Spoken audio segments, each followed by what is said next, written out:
सत्संगत जी, प्यार से कहना धन निरंकार जी। कैसे जीवन में एक जो बात आती है कि हर कोई अपने आप को इतना इम्पोर्टेंट, इतना ज़रूरी, अपनी खुद की कीमत इतनी ज़्यादा लगा के संसार में रहता है कि और कोई एक श्रेष्ठ नहीं है, हम ही हैं।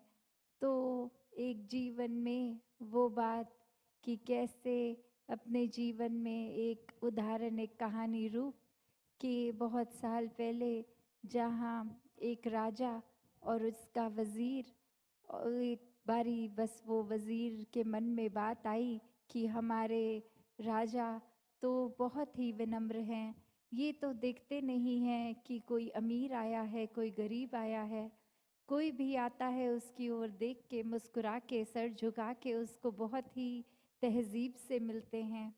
तो जब ये बात वज़ीर के मन में आई तो अपने आप को उसने सोचा कि इससे तो मेरी एक इम्पोर्टेंस ख़त्म हो रही है कि मैं ऐसे राजा का वज़ीर हूँ जो हर जगह अपना सर झुका देता है। तो ये कंसर्न, ये बात अपनी जब उस वज़ीर ने राजा के पास रखी कि आप हर एक को इस तरह मुस्कुरा के आदर सत्कार से सर झुका के ना मिलिया करे, ये एक प्रजा पे अच्छा रिफ्लेक्शन नहीं जाएगा। आप महाराज हैं, आप अपना रुतबा ऊंचा, गर्दन ऊंची करके हर एक से मिला किया करें। तो वही राजा फिर उसको कहता है कि आप एक काम कीजिए, अब कोई भी हमारी नगरी में किसी की भी मृत्यु होगी तो एक उसके सर को शरीर से अलग करके बाजार में लेके जाइए और क्या मोल डलता है उसका वो बताना। और ठीक उसी प्रकार वज़ीर फिर यही करता है, पर वापस आके वो बात यही कि इसके लिए तो किसी ने कोई दाम नहीं दिया, किसी ने खरीदने की इच्छा भी नहीं रखी।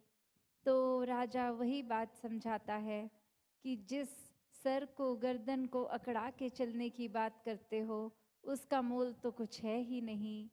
तो इसको एक हरेक के लिए, एक हरेक के प्रति आदर सत्कार में ही झुकाया जाए तो इसका सही मोल डलता है। एक दिल से एक विनम्रता, ये हम्बल होके जब एक हम किसी से भी मिलते हैं, बात करते हैं, तो वो एक बात ये नहीं कि हमने खुद अपनी इतनी इम्पोर्टेंस बना दी है कि अक्सर लगता है कि अगर हम किसी से बहुत विनम्रता से मिलेंगे तो उसकी नज़र में तो हम इम्पोर्टेंट ही नहीं बनेंगे। अपनी इम्पोर्टेंस बनानी है तो हर एक से अकड़ के मिलें। तो बात वही जो इस कहानी में सीखी कि कैसे एक सही मोल जीवन का, ये खुशी में हर समय रहना, मुस्कुराहटें, एक अपने मन से जब अहंकार को त्याग देना तो ही वो बात आती है कि सही मायने में वही इंसान जी रहा है जो अपने अहंकार को त्याग चुका है। एक विनम्र हो के अपना अस्तित्व, अपनी आइडेंटिटी खो के जब जीते हैं तो फिर इस परमात्मा की आइडेंटिटी ही हमारी बन जाती है। जिस तरह एक पानी की बूंद, अगर चाहे वो नाले में से निकल के नदी में आए या कहीं और से, वो अपनी यात्रा एक पूरी करके बहती बहती इस सागर में आ जाती है, तो वो अपने उस नाले वाली बूंद की अस्तित्व को खो के फिर उसको एक उससे भी ऊपर की उपाधि, एक उससे ज़्यादा कुछ मिल जाता है। उसको सिर्फ और सिर्फ अपनी आइडेंटिटी खो के इस सागर में एक में खोते ही वो इतना आदर सत्कार, इतना रुतबा खुद ब खुद ही मिल गया। वरना वो अगर ज़िद पे अड़ी रहती कि नहीं मैं तो इसी नाले में रहूँगी, मैं विशाल सागर में नहीं मिलूँगी, तो फिर वो वहीं की वहीं अपनी अकड़ में।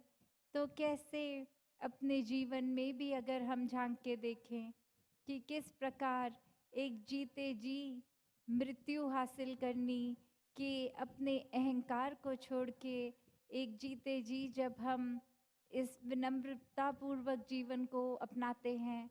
और वो वही बात जो दासी हर सत्संग में रखती है कि इसको करना संभव कुछ समय के लिए तो तब होता है, कोई दिखावा कर सकते हैं, किसी के सामने अपना इम्प्रेशन अच्छा करने के लिए अच्छे व्यवहार अच्छे बोल कर सकते हैं, पर एक हर समय अंदर से बाहर तक का जो ये यात्रा है हमारी, ये इनसाइड आउट, उसको कैसे हम हर समय अपने आप को अच्छा रखें। वो ही बात जो समागम के लिए जो लाइन हम बार बार सुनते हैं, रूहानियत और इंसानियत संग संग। जब इस परमात्मा के साथ हम अपने मन का नाता जोड़ लेते हैं, इसको देखकर, इसको अपनाकर, जिस तरह मराठी में भी कहते हैं एकला जाना एकला माना एकवा, कि कैसे पहले अपने इस अस्तित्व को जो हमने इतना बड़ा बना लिया है और वाक्य में तो उसका मोल कुछ है नहीं, उसको सच में अनमोल करना है तो किसी अनमोल चीज़ के संग से ही वो होगा, और कोई ऐसी चीज़ नहीं जो खरीद के महंगी से महंगी ले लें, कुछ और रूप में नहीं।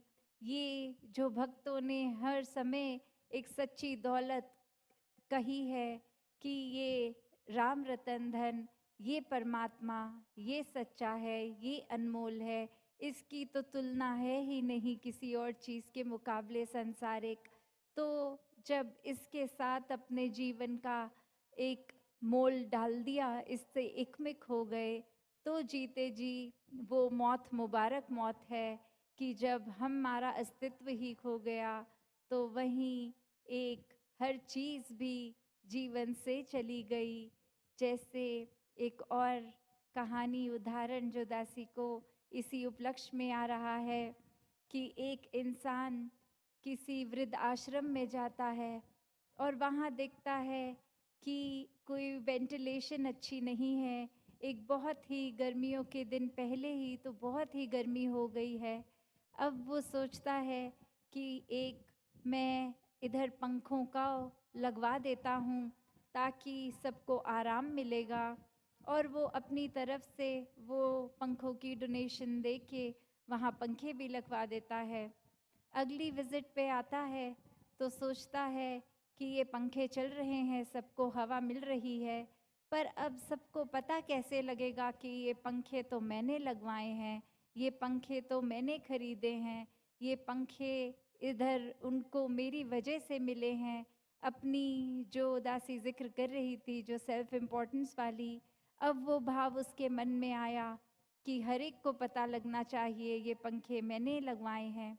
वो उन पंखों पे फिर जो जैसे पंखे का आकार वो 3 एक लंबाई में उस गोलदारे से कनेक्टेड, वहाँ अपना नाम पेंट से लिखवा देता है।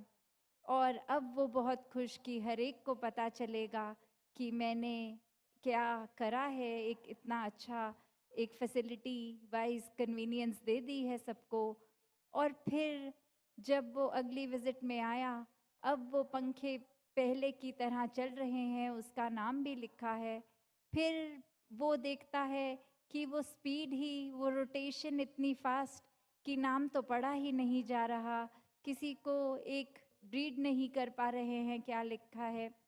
फिर वो क्या करता है कि स्विच से पंखे बंद कर देता है और फिर गर्मी वैसे की वैसे ही, पर वो बहुत खुश कि अब कोई भी मुड़ के ऊपर छत की ओर देखेगा कि गर्मी लग रही है तो बस मेरा ही मेरा नाम पड़ेगा, और तो उसको कुछ एक राहत तो नहीं मिलेगी क्योंकि पंखे बंद हैं, पर इतना तो पता चल जाएगा कि ये राहत के लिए पंखों का इंतज़ाम मैंने कराया।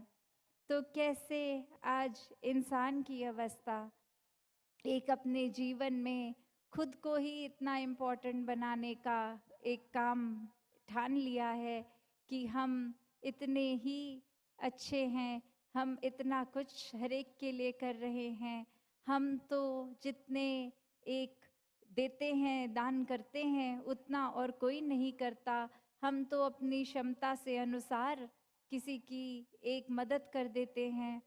तो बात वही कि इसके पीछे क्या छुपा है। ये सेवा भाव नहीं, ये निष्काम नहीं, इसके पीछे उद्देश्य है, तो ये फिर दिखावा मात्र ही हुआ। तो ये प्यार, भक्ति, आनंद, स्थिरता, सहजता, ये जीवन में जहाँ जितनी गहराई से ठहरेगी, उतने ही मानवीय हम बन जाते हैं, उतने ही इंसानिय हम हो जाते हैं। तो इस रूहान के संग से अपने जीवन में इंसानियत को भी सदैव के लिए जी लें। दातार हर एक पे कृपा करे। सात संगत जी, धन निरंकार जी। तेरी ओट सहारा तेरा, तन मन घोल घुमा, कहे अवतार तेरे ही दाता, दिन राती गुणगान, कहे अवतार तेरे दाता, दिन राती गुणगान। एक तू ही निरंकार, एक तू ही निरंकार, तू ही निरंकार, एक तू ही निरंकार। मैं सदा भुलनहार, मैं सदा भुलनहार, तू है दाता बख्शनहार, तू है दाता बख्शनहार। मेरे अवगुण नाचिता, मेरे अवगुण नाचिता, तू ही निरंकार, एक तू ही निरंकार, तू ही निरंकार, एक तू ही निरंकार।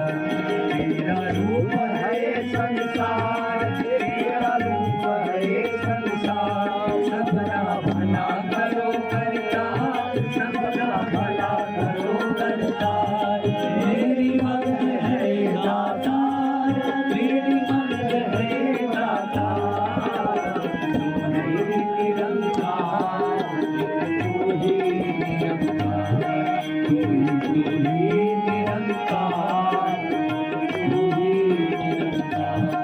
मेरा डोले नाथ बार मेरा, डोले नाथ बार, बख्शो सदा भक्ति प्यार, बख्शो सदा भक्ति प्यार। कराम संता का सत्कार, कराम संता का सत्कार, तू ही निरंकार, तू ही निरंकार, तू ही निरंकार, तू ही निरंकार, तू ही निरंकार, तू ही निरंकार। सत्संगत जी, प्यार से कहना